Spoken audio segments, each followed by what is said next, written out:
que empecemos con esta sesión. Les agradezco mucho a quienes están aquí. Esta sesión va a ser un poquito diferente en el sentido de que no es tanto, digamos, tan instruccional, sino que más bien lo quiero como un espacio, eso, para platicar. En realidad, quiero hablar de las diferencias de la forma en la que se entiende la muerte desde las culturas indígenas en México, ¿no? No es una extrapolación general, entonces hice unos pequeños textos sobre la muerte mexica, porque también la variedad de formas de la muerte en las culturas indígenas son bastantes. Y quería hacer como una especie de invocación para platicar, más bien. Voy a dividir en estos pequeños textos, son textos muy cortitos que escribí y que más bien quiero leer para que después platiquemos un poquito sobre, sobre los Xolotl, sobre los niveles del inframundo, sobre esta particular tradición que creo que es muy identificablemente mexicana, pero porque además habla de algo que es todavía, que me parece todavía mucho más interesante, que es cómo entendemos la vida y la muerte, cómo entendemos esa dualidad compleja. Antes de empezar, creo que valdría la pena que es hacer el comercial de la temporada de Xolos. Así que no sé si Livia quisieras tomar la palabra. Ay, gracias, querido Miguel. Sí, pues esta es la tercera sesión de la temporada de Xolos, lo que quiere decir que es exactamente la sesión de en medio. O sea, después de esta vendrán otras dos y antes de esta hubo otras dos. Entonces, la idea es que podamos invitar a más gente a que se suscriba y también a lo mejor hacer un llamado a que haya más personas que si se interesan, pero ahorita no pueden asistir a las sesiones o lo que sea. Una vez más, aclararles que estas sesiones justo están grabadas, la estarán viendo grabada quizá, y entonces las pueden ver a destiempo cuando ustedes quieran, pero también Odo tiene un chanchito para recibir donaciones de cualquier monto, que no tienen que ser a fuerza una suscripción a la temporada o al año. Y eso, por ejemplo, yo les diría, si ustedes pudieran compartir ese chanchito, que ahorita les voy a poner la dirección en el chat, la podemos poner a lo mejor en pantalla o algo, porque Odo sigue fondeando tanto el libro que va a venir antes del de Miguel como el de Miguel. Entonces, pues nada, un poco invitarles a que compartan nuestro sistema, que es como complicado de explicar siempre y se tarda una mucho, pero si no, sencillamente el concepto central es: podemos donar a Odo para que el Odo haga sus libros, porque somos un proyecto sin fines de lucro, y también la venta de los libros y el fondeo se usa para los mismos libros y para que el sistema de Odo subsista. Pagar el Meet, pagar este tipo de cosas, todo eso sale de la misma, digamos, bolsa de Odo, y el dinero de Odo se regresa al proyecto. No hay una ganancia, no hay una ganancia capitalista, o sea, no hay ni una ganancia capitalista, ¿no? Entonces, pues nada, ese es el momento del comercial.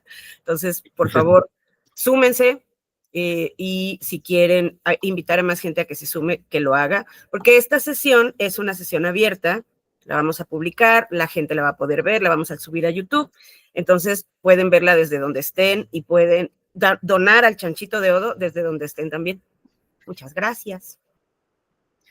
Muchas gracias, Livia, por el comercial. Y sí, creo que hay algo fundamental, no solo es lo que platicamos el otro día, no solo creo que la diferencia fundamental y que vale mucho la pena de lo que está pasando con Odo, no es solamente el proceso de hacer el libro, digamos, que es algo que está cambiando conforme estas cosas, conforme la temporada y conforme el avance del proyecto.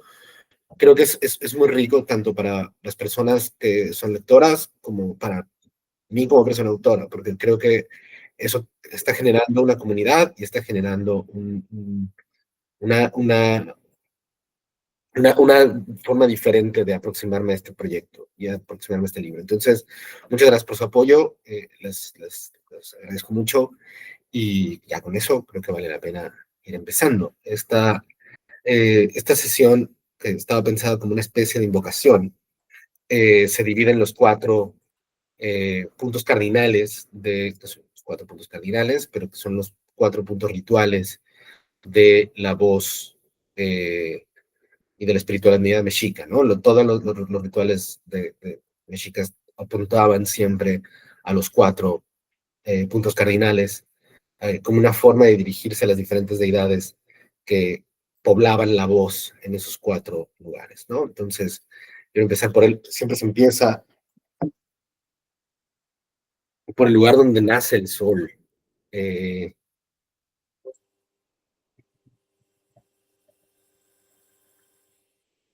por el este.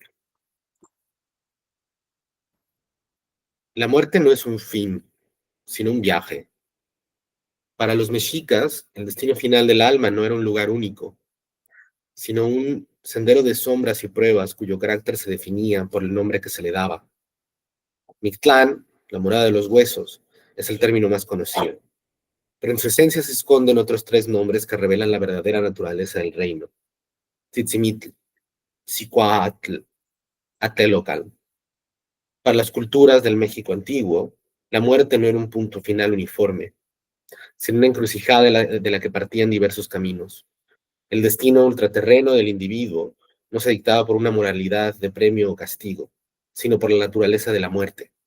Esta concepción generaba una geografía del inframundo, un mosaico de reinos donde la existencia de la muerte era la prolongación de la vida terrenal y el vínculo de las fuerzas divinas con el espíritu. En la cúspide de esta jerarquía de destinos se alzaban dos paraísos paralelos, accesibles solo a las muertes más virtuosas, a las muertes consagradas. Por un lado, Tonatiuh-Chan, la Casa del Sol, recibía a los elegidos del rey Astro, los guerreros caídos en batalla y las mujeres que perecían en el parto.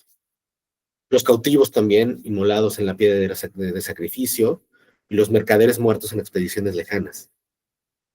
Este último detalle revela una cosmovisión práctica. La expansión del imperio y del comercio eran empresas vitales y tan peligrosas como la guerra, y los mártires merecían una recompensa. La existencia en este reino era placentera, porque era la morada del sol, y activa un servicio glorioso para el alma de quien recibía estas muertes. Por otro lado, Tlalocán, en lugar de Tlaloc, era el dominio de las deidades de la fertilidad y el agua. Como sabemos, Dios es Tlaloc es la divinidad acuática. Y en este reino de verdor, así absoluto, no se llega tampoco por ninguna elección, sino por un designio. Quienes morían vinculados a fenómenos acuáticos, como los que morían ahogados, los que morían muertos por un rayo, o víctimas de algunas enfermedades acuáticas, básicamente enfermedades relacionadas con la piel, eran reclamados por Tlaloc. Y su destino no era el fuego, sino la humedad, un paraíso que reflejaba uh, esta contradicción, ¿no? La lluvia también como posibilidad de la muerte. Había otro tipo de lugares particulares en el inframundo, destinos especializados como los suicidas, que básicamente por atentar de forma contra el orden natural, eran llevados a la casa del maíz, un espacio bajo el cuidado de un dios específico, el dios Huemac. Y más allá de una condena, era un lugar de acogida y un lugar de resguardo, debido a la extrañeza y a la excepcionalidad de la idea del suicidio. Para los infantes que habían muerto sin ser destetados, llegaban al Chichihualcalco, que es el lugar del árbol con senos, uno de los lugares del árbol de la vida, ¿no? Y entonces en este lugar los niños no quedaban perdidos, no quedaban desamparados, sino que esperaban volver a la tierra, alimentados por la tierra, cerrando con eso un círculo de renacimiento y de esperanza. Finalmente, para la inmensa mayoría de las almas, queda el Mictlán, ¿no? El lugar de los muertos. A diferencia de estos reinos específicos, el Mictlán era un destino universal, genérico, misterioso, donde las almas quedaban como escondidas en un viaje. No era un lugar de tormento, sino un lugar de quietud, un lugar de olvido, eh, en el que se tenía que caminar por 4 años, o por aproximadamente 4 años, superando una especie de pruebas. Es el reino de lo indiferenciado y el reino donde van a parar todas las almas antes de regresar con el orden ancestral, ¿no? Algo que creo que vale mucho la pena pensar de este viejo sistema de la muerte es que, a diferencia del, digamos, del calendario o de la idea de la muerte católica, que tiene un sistema de regularidades de premio y castigo relacionados con la vida, en la cosmovisión mexica, la muerte es la vida. La muerte es la transición de la vida. No hay tal cosa como una separación entre ambas. La muerte vuelve a ser un estado fundamental de la vida. Por eso se le recibe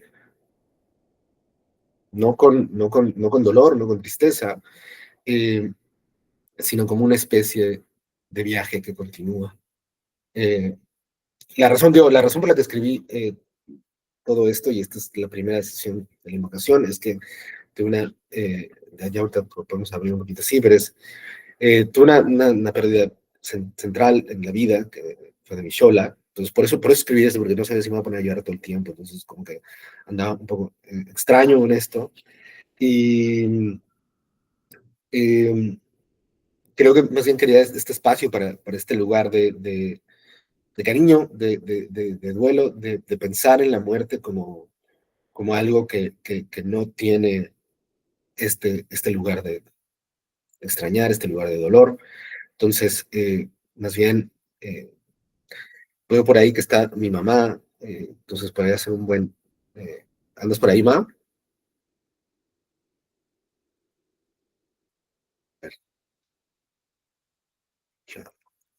Pensé, muchas gracias, Hannah. No, pero eso, pensaba en este espacio como un territorio simplemente de reflexión, ¿no? O sea, como un momento para pensar.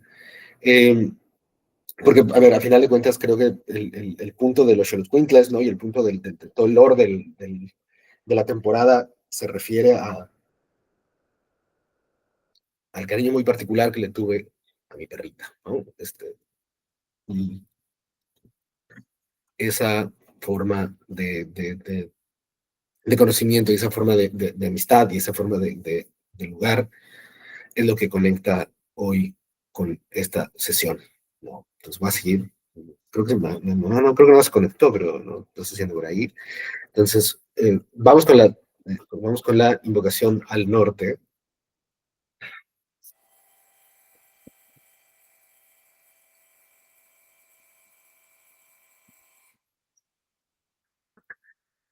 En vez de un lugar, el inframundo es una presencia. Su primer nombre, Tsitzimichi, no designa un espacio, sino a sus guardianes arquetípicos, los dioses esqueleto. Ellos son la esencia pura de lo que aguarda al final del viaje.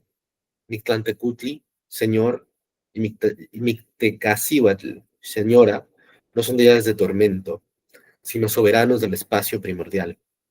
Reside en la novena y la más profunda caverna del Mictlán, la última vía, una casa sin ventanas que ellos mismos habitaron como las primeras almas en morir. Su imagen es la estructura desnuda, el andamiaje último de la existencia. No portan armas de fuego, sino el frío absoluto de la obsidiana. Son la promesa del reposo, pero también el recordatorio de que al final del viaje el alma debe despojarse de todo lo que el mundo lo unió a la carne. Tzitzimítl es el nombre que susurra a los gobernantes del inframundo un destino, la descomposición final y la quietud, ¿no? Eh, me gustaba mucho la idea del Sensibility porque creo que en general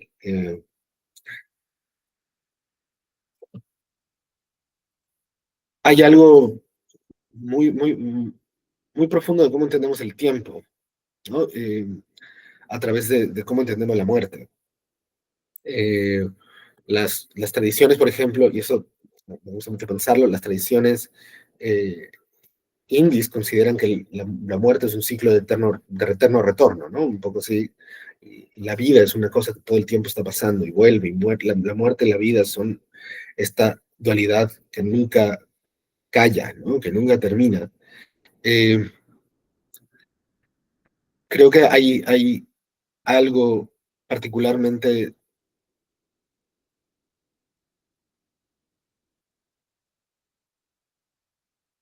asombroso de cómo entendemos el tiempo desde esta noción de la muerte, ¿no? Desde esta noción de pensar que la vida vuelve, ¿no? Y que la vida regresa a su forma original, que es la nada, ¿no? Y hay algo importante de pensar en estos dos espacios previos el espacio previo al nacimiento y el espacio de la muerte como espacios como lugares fundamentales, ¿no? Eh, ¿No? Como que la idea, digamos, ahí por lo menos la idea católica, la idea cristiana, como decía escudo cristiana, ¿no? Esta cosa así de hacer la muerte muy larga, ¿no? De que la muerte es infinita, ¿no? Y de que el fin de los tiempos es permanente, ¿no? Y como que hay toda, hay, la vida es solamente un reflejo de esta especie de continuidad centrada en el ser humano, ¿no? Que es un poco así, un poco demasiado gravosa, ¿no? Digo, y ya, exacto, claro, que es un poco eso, Olivia, ¿no? Como que esta idea más sencilla, ¿no? Y mucho más esperanzadora, ¿no? Que uno se muere y va a volver al origen, ¿no? A las cosas que le dan forma al cosmos, que es esencialmente lo que entendemos como la nada, ¿no? Eso. Eh, entonces quería platicar de eso con esta vocación al norte. Vamos con la invocación al oeste. Va a ser el mismo.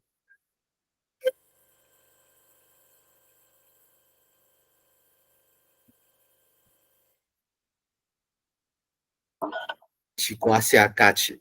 Ah, no se escucha el sonido. Qué raro. No se escucha nada. Es raro. ¿Qué no se escuchará? Acá sí se escucha. Acá está la mañana. Bueno, oeste.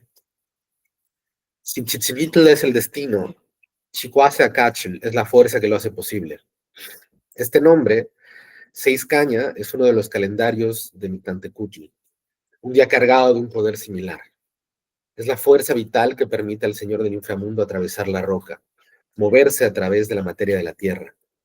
No se trata de un atributo menor, es la clave que define la clave física que define el reino, la posibilidad de llegar y alcanzar cualquier lugar, ¿no? Hay algo en la noción eh, de que la muerte llega todo el tiempo, ¿no? Creo que la idea de las ofrendas viene mediada por la idea de este Chicoase Akachi, que es la noción de que la muerte es capaz de atravesar todo, ¿no? Eh, y en tanto camino, eh, me gusta pensar en los 9 niveles del inframundo, ¿no? O sea, también quería pensar en esta pequeña invocación, en la ruta que siguen las almas a través del inframundo. Y esto está en varios códigos, está en el Códice Florentino, está en el Códice Florentino, hay otro en el Códice Vaticano Ríos, pero básicamente lo que sabemos de esta ruta, ¿no? Y que por eso yo me acuerdo mucho de Kinder, ¿no? Y entonces decían que las ofrendas de los muertos volvían, ¿no? Y entonces volvían, husmeaban un poco en la ofrenda, Y creo que hay algo rico de esa idea, ¿no? De que la muerte tiene este elemento así medio rulfiano, ¿no? De permanencia, ¿no? De un poder abrazador para estar en todos lados, ¿no? Ya más allá de la ruta de la muerte, más allá del viaje de la muerte, hay, es posible que la muerte llegue y que la muerte esté en todos lados. El viaje de la muerte, y eso también creo que es una de las cosas centrales que quería platicar hoy, es eh, el viaje de la muerte comienza con los xolos. Porque el viaje inicia con un compañero. Eh, el viaje comienza en Tlactipac, sobre la tierra, donde partimos de lo conocido, partimos de la vida, para adentrarnos en lo desconocido.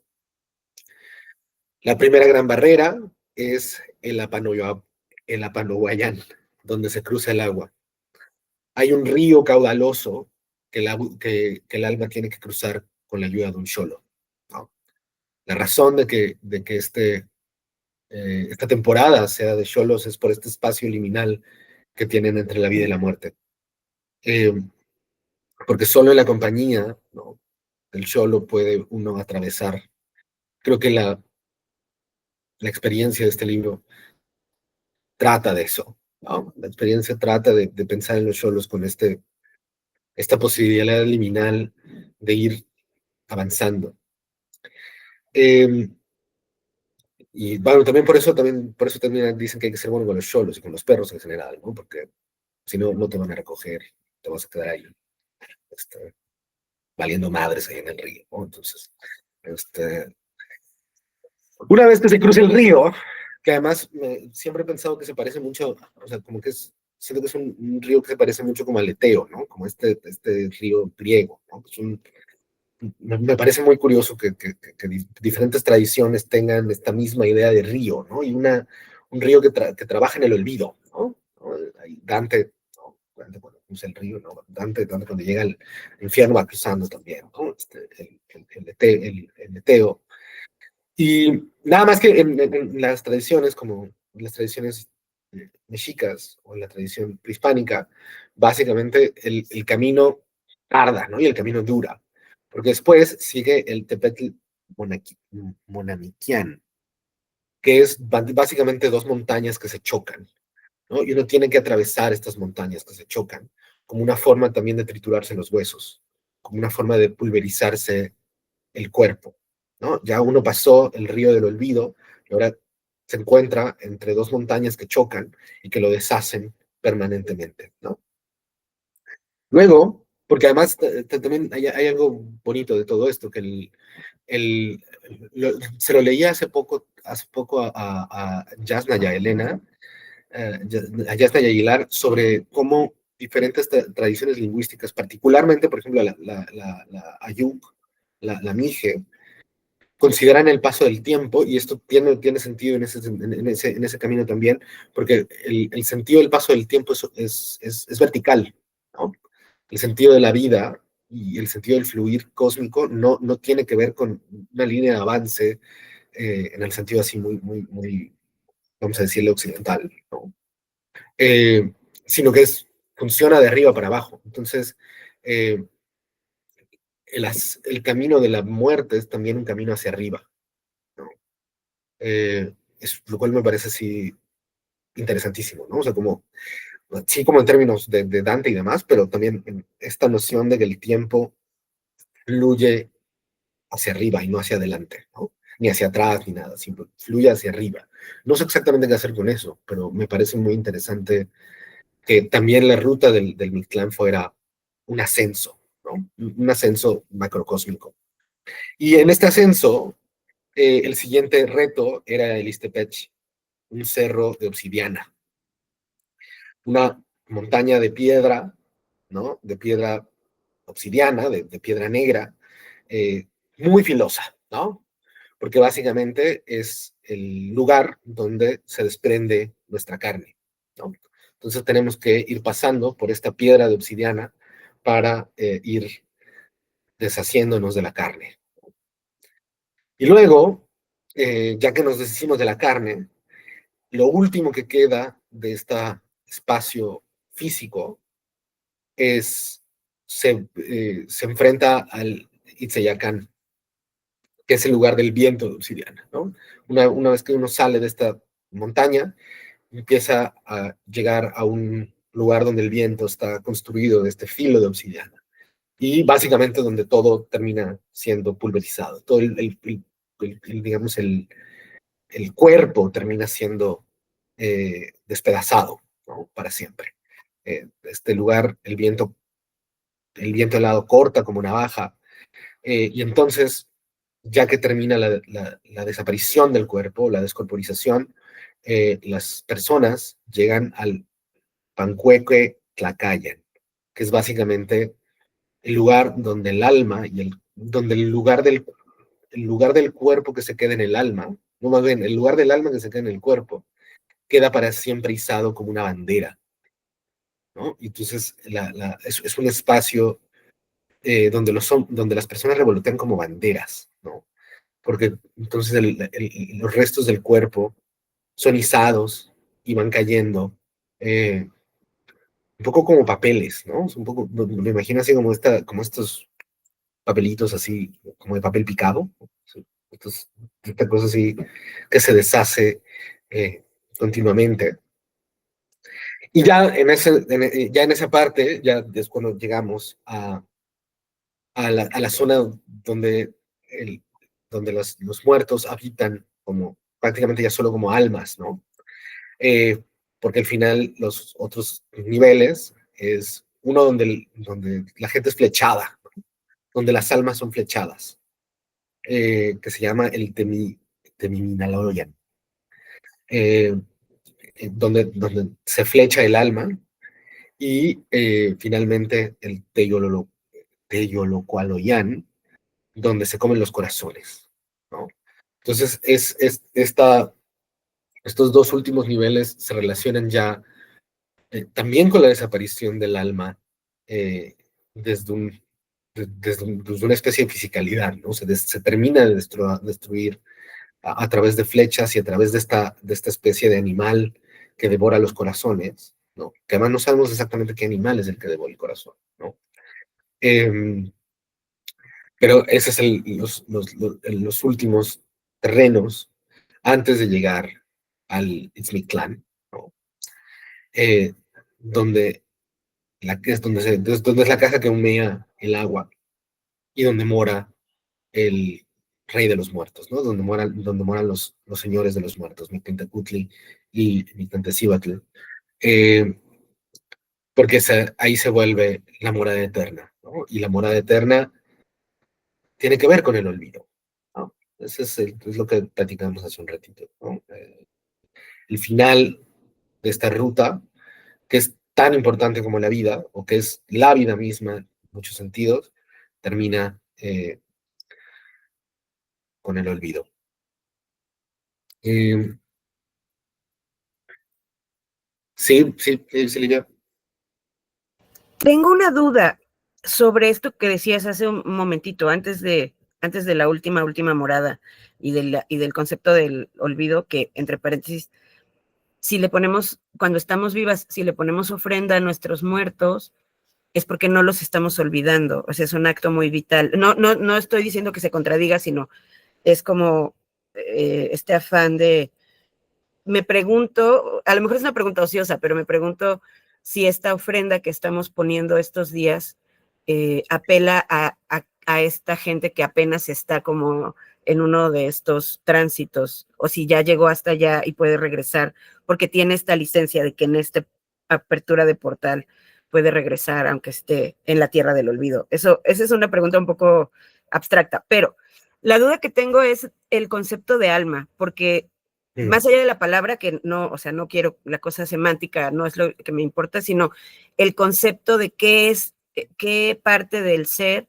hace este camino, si es el cuerpo y su espíritu que lo anima, si es solo el espíritu que lo anima, si no hay una definición concreta y el concepto de alma es un concepto que tenemos ahorita a partir también de que tenemos una formación judeocristiana y de que la idea de alma que tenemos de alguna manera está permeada, o si hay una cosa que nosotros llamamos alma que en la tradición mexica tenga alguna como definición concreta o se sepa bien más o menos qué es, que no sea, obvio, la católica, pues, no sé, ¿sabes? Sí, no, a ver, no, tienes absolutamente toda la razón. Dos cosas, o sea, primero sobre la ofrenda, y eso más bien, si quieres lo respondo más al ratito, pero la idea de alma es muy particular. Sí, además justo tuve que leer mucho a Alfredo López Austin con mucho gusto para esto, entonces no me arrepiento de nada, pero creo que la concepción central del alma no funciona en el sentido judio-cristiano de una alma única e individual, ¿no? O sea, como este camino por el inframundo ilustra la ruta del cuerpo y de lo que entendemos como alma, eh, sobre todo creo que porque ilustra el proceso como de despersonalización del cuerpo frente digamos, frente a la muerte, ¿no? Creo que hay algo que ilustra esta ruta, pero el concepto de alma en particular se refiere al tonali, que es este concepto también, o sea, que permea en varias tradiciones prehispánicas, que es una fuerza solar. O sea, el alma no es un alma individual de alguien que se llama Miguel o algo así, sino es una fuerza colectiva que inspira el sol y es el tonal, y esa fuerza solar, eso es un poco eso. Porque en algunas tradiciones, Miguel León Portilla y otros como comentaristas lo comentan como una especie de voluntad, ¿no? Trabaja en ese ámbito, ¿no? Porque el tonal y es, por ejemplo, el tonal es cuando hacen un sacrificio, o sea, cuando se hacía un sacrificio humano, lo que se buscaba era arrancar el tonal, ¿no? O sea, las virtudes de la guerra tienen que ver con robarse esta fuente de vida, esta fuente de poder, esta fuente de energía cósmica que habita en todos, ¿no? O sea, es un poco animista porque muchas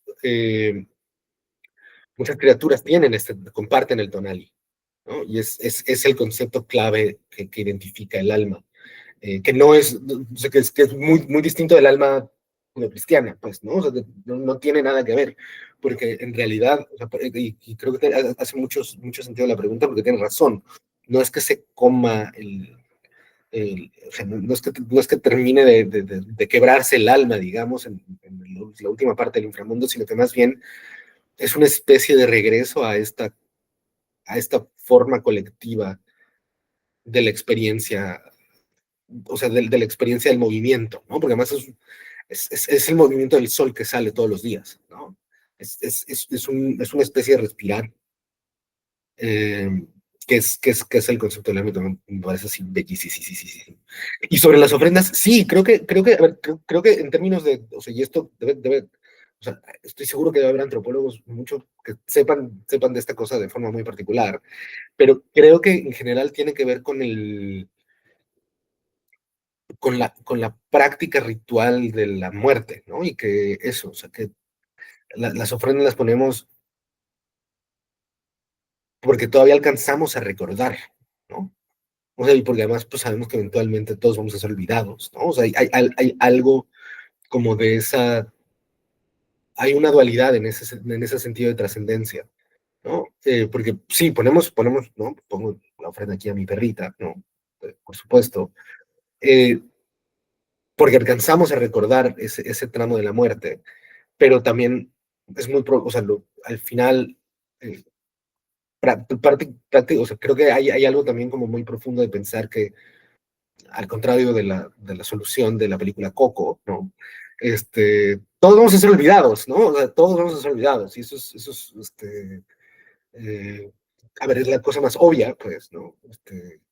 De la vida, ¿no? O sea, así como es cosa del Eclesiastés, ¿no? Una cosa así como evidentísima de que no vamos a dejar nada, nadie nos va a acordar nada, o sea, es una constatación muy obvia, Y creo que juega con esa dualidad, Livia. Me gusta mucho la pregunta porque sí, creo que la ofrenda hace eso, ¿no? O sea, creo que impone estos dos ritmos, ¿no?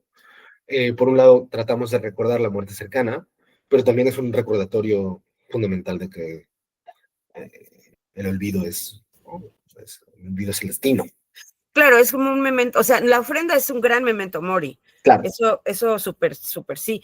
Pero me da, o sea, ahorita que te escucho, pienso, mientras estamos aquí, un parte de nuestra responsabilidad es recordar, porque es parte de la vida. Recordar la nostalgia, extrañar, es parte de estar viva, de tener, de sentir este dolor, de esta pérdida. Y simultáneamente, tienes toda la razón, lo que pasa es que es muy difícil asumirlo, porque no, o sea, en realidad no sabemos lo que es el olvido, porque si lo supiéramos, no lo sabríamos. O sea, Claro.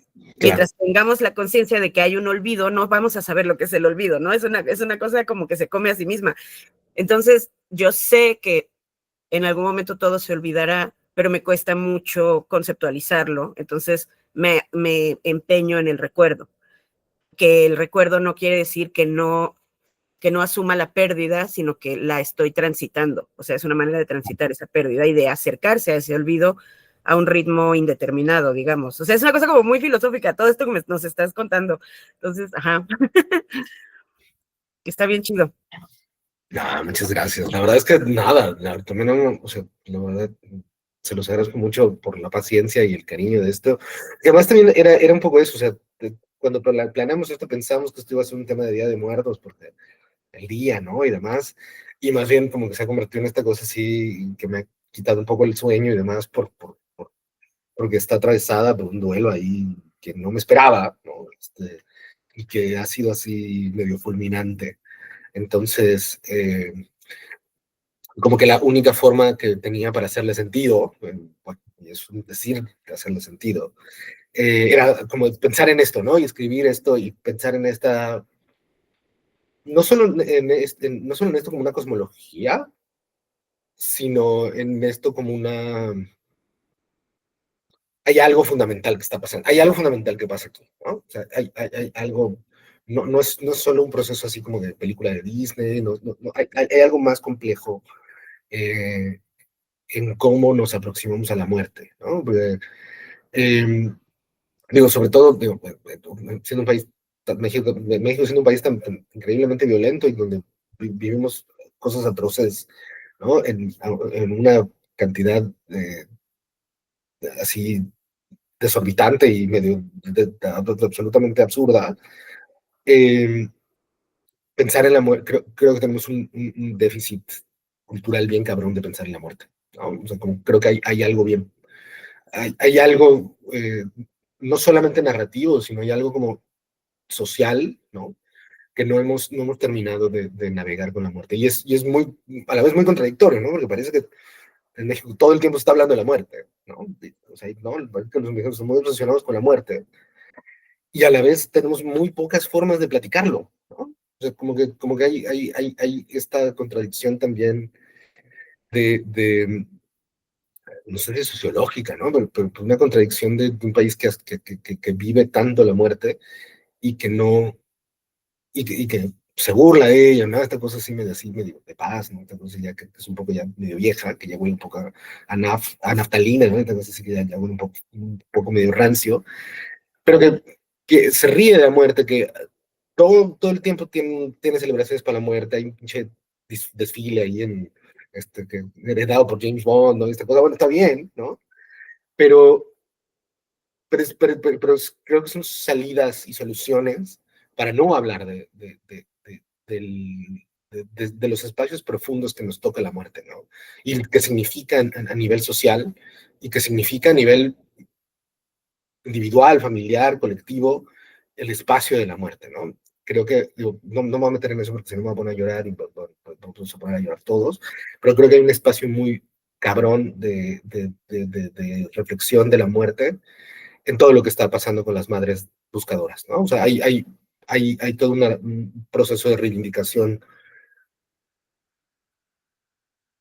de la muerte como espacio, y de la muerte como certeza, y de la muerte como honra, y de la muerte como, ¿no? Hay algo que me parece fundamental en las culturas prehispánicas de pensar que lo que te define no es la vida, lo que te define es la muerte. ¿No? A ver, no importa si eres bueno o malo, todos son buenos, no hay ningún juicio moral realmente al respecto de eso. Lo que te define es morir en tu tierra, morir con tu gente. Y bueno, voy. Sí, gracias, gracias, Miguel. Sí, está muy cañón. Bueno, nada más por si alguien ve esto dentro de varias semanas, esta sesión está sucediendo el 1 de noviembre. Estábamos hablando de las ofrendas, yo puse ahora mi ofrenda, Miguel tiene la suya, o sea, estamos hablando desde un lugar en el que culturalmente en el centro del país, que no sucede necesariamente de la misma forma en todo el país, o lo que o este territorio que llamamos México, es muy común convivir con ciertos rituales en estos días, pero no necesariamente son de manera cultural, esto que mencionas ahora, Miguel, no necesariamente son lugares catárticos, o sea, puede ser hasta folclórico si se quiere. Para Sí, mucha gente sí es una cosa muy seria y tiene una serie de significados, para mucha gente es más pues la calaverita de papel o el pan de muerto, o sea, yo amo el pan de muerto. Mi cumpleaños fue hace un par de días y justo el pan de muerto es una cosa que yo como cada cumpleaños y me hace inmensísimamente feliz. Pero es verdad que en un país en el que la muerte es algo tan presente, no se procesa colectivamente, no hay espacios colectivos en los que se pueda enunciar y se pueda refugiar. Y ya lo de las madres buscadoras ya está, o sea, sí, no nos vamos a meter ahí, pero claro, en todo caso, este último reducto en el que es preferible saber con certeza de la muerte de ese ser amado que no saber qué le pasó, es una cosa. Sí, y ya, porque si no, esto. sí, sí, no, si no, no nos bueno, a todos. Entonces, no, lo más porque es eso, es un proceso muy, no puede haber justicia, no hay ninguna forma de justicia que no empiece por pensar en esto, ¿no? Que no empiece en serio por pensar en la muerte, ¿no? Y en lo que significa la muerte para nosotros. Creo, creo que, creo que es así de complejo, ¿no? Bueno, vamos al último lugar o al último espacio de invocación, que es la del sur, que es el de la voluntad y que es el del renacimiento también. Entonces,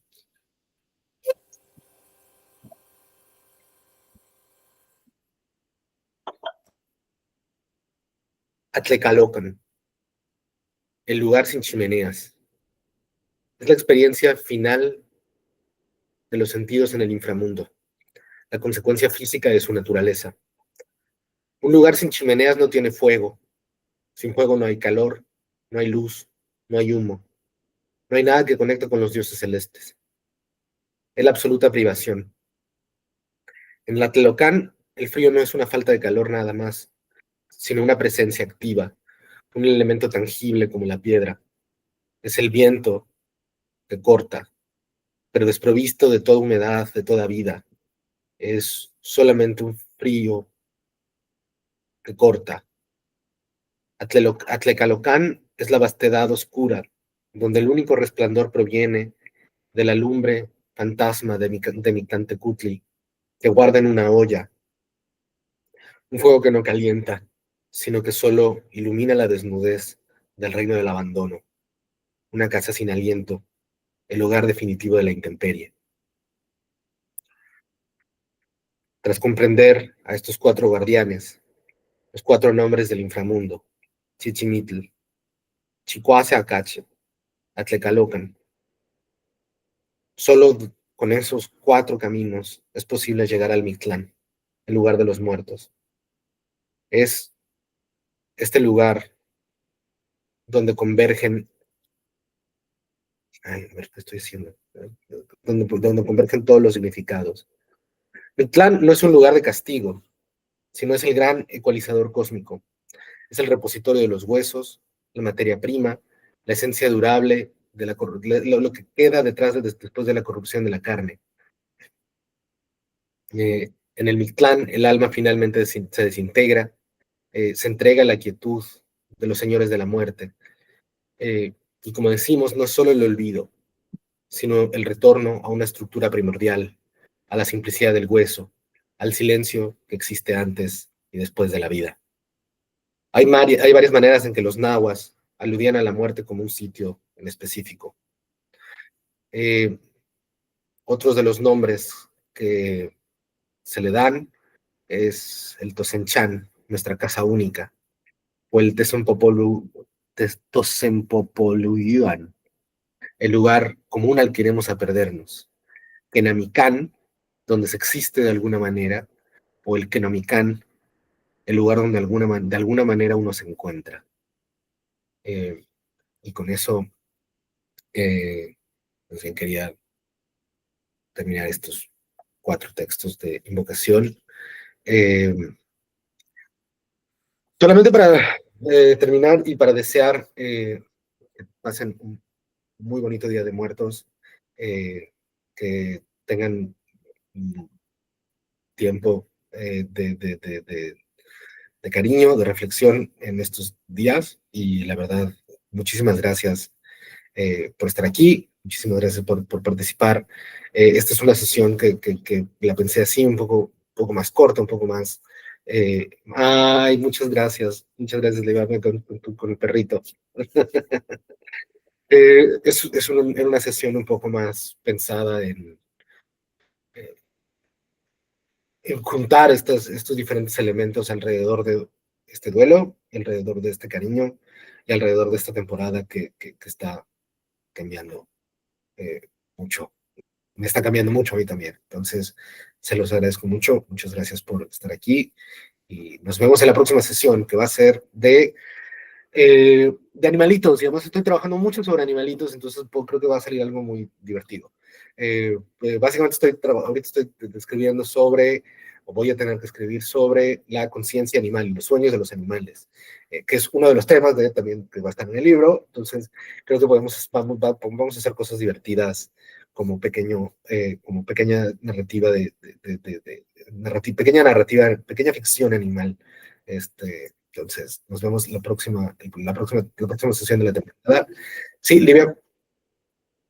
Nada, aquí ya, si ya estamos cerrando, nada más te quería preguntar si tienes alguna sugerencia, no tarea ni nada, pero si tienes alguna sugerencia de algo que podamos, como de todo esto que nos compartiste, de los 4 puntos cardinales, que, no sé, muchas de las cosas que dijiste hoy, me cayó el 20 de por qué hago algunas cosas en la ofrenda que hacía sin haberlas conceptualizado, que está muy bien, o sea, uno no tiene por qué estar todo el tiempo dándole un significado literario a las cosas, pero si tienes alguna idea de algo que podamos hacer hoy primero, mañana 2, al respecto de estas reflexiones de hoy, y un poco al respecto quizá de nuestros propios duelos, ¿no?